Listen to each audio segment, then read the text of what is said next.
Welcome to Epochs Across Eras, where we trace the revolutions and rebellions that reshaped history. In this episode, we witness the uprising that signaled the end of China's longest-lasting dynasty, the Yellow Turban Rebellion.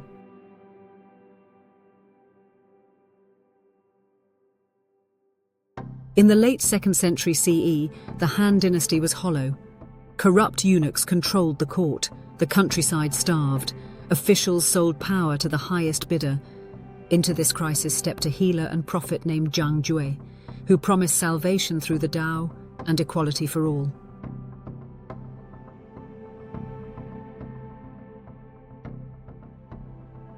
His message spread like wildfire. Peasants, veterans, and mystics joined in, and soon the empire was on fire. Let's explore how this rebellion became the spark that brought the mighty Han to its knees. Imagine a single colour uniting a nation in revolt. Yellow cloth wrapped around heads, slogans whispered in fields, prayers for peace shouted in battle. In 184 CE, China was no longer held together by the emperor, but by the dream of a better world.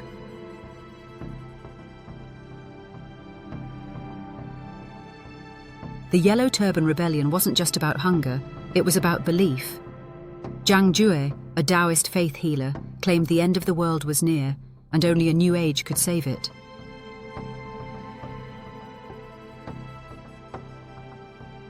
The Han dynasty would never fully recover. This is the story of peasants turned prophets, mystics turned generals, and how faith became revolution.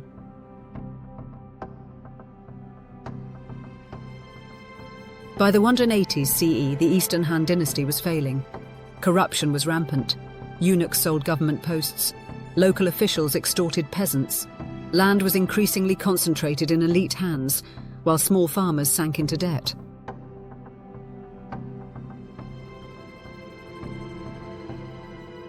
Natural disasters struck: floods, droughts, locusts. Famines followed. Disease spread. The imperial court, insulated in Luoyang, seemed oblivious. In this world of suffering, new hope emerged, not from scholars, but from a wandering healer named Zhang Jue. Zhang Jue and his brothers, Zhang Bao and Zhang Liang, preached a Taoist-inspired message of cosmic renewal.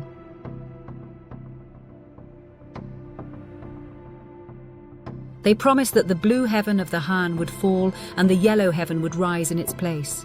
Their slogan? "The way of heaven is near. Repent and be saved."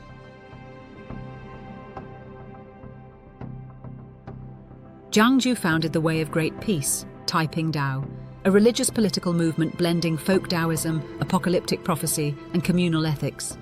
He attracted tens of thousands of followers, healing the sick with herbal remedies and chanting, offering salvation to the poor and oppressed.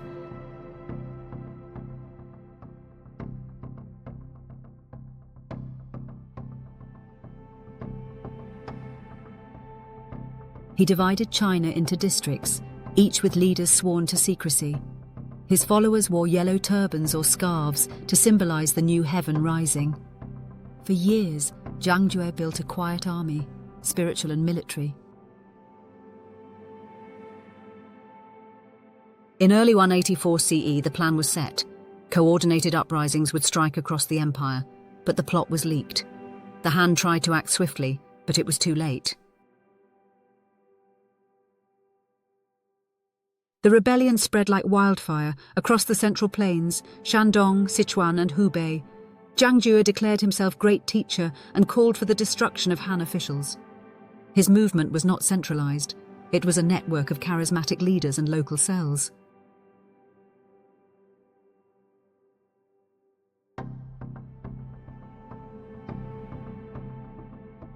Peasants, outlaws, veterans, and even disgruntled officials joined.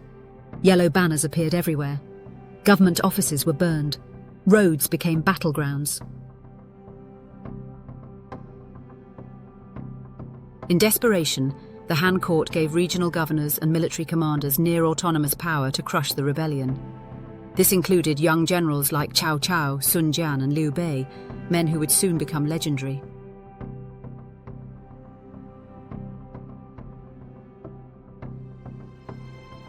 The Zhang brothers were killed in battle or died of illness within the first year.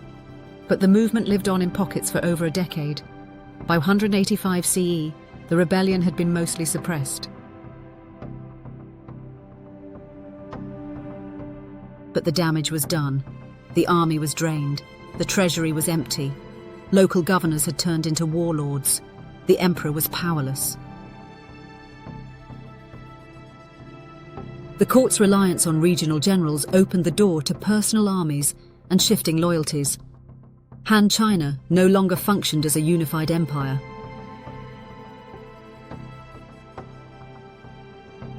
The memory of the Yellow Turbans endured. Later rebellions borrowed their imagery and rhetoric. Taoist sects flourished underground. And the generals who fought the Yellow Turbans became the warlords of the Three Kingdoms era.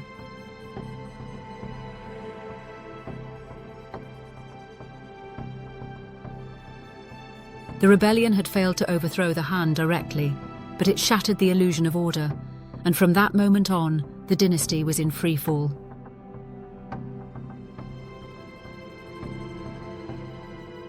The Yellow Turban Rebellion began with healing and ended in fire. It was not just a peasant revolt, it was a movement rooted in faith, frustration, and the desperate hope for renewal.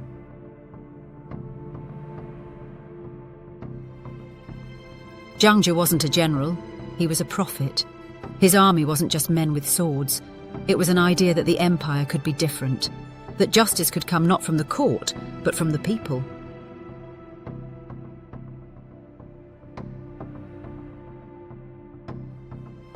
Though the rebellion was crushed, it cracked the Han open. Regionalism rose, warlords ruled, and the Three Kingdoms emerged from the rubble. The Yellow Turban Rebellion reminds us, sometimes it's not armies that shake empires, but the belief that things must change. Next time, we'll explore how these cracks deepened, leading to full civil war and the end of a dynasty.